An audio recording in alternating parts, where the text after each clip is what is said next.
Hi everyone, this is 20th July 2026, and in this video I'm going to show you how you can use Google Sheet to organize your week. So as you can see, I have written like what are the tasks that I have to do this week, and I've also included like the points after completing each task. And I made this thing as week on. I already started this thing a long time ago, so I created a new YouTube channel. So I thought, why not make this thing as week one? This is 20th July, Monday. So I have written the task, this task that I have to complete. This is around like 12:30 p.m. and I have already done this task, so I'm going to get points. And I'm going to make a video as well, like what are the tasks that I have written and what my ratings is after completing the day.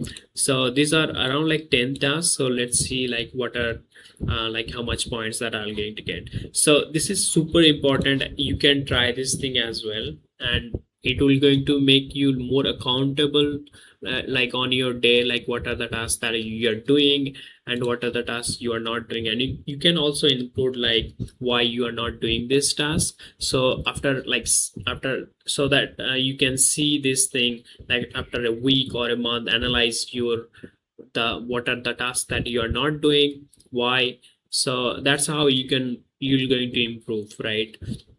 So self analysis is really important.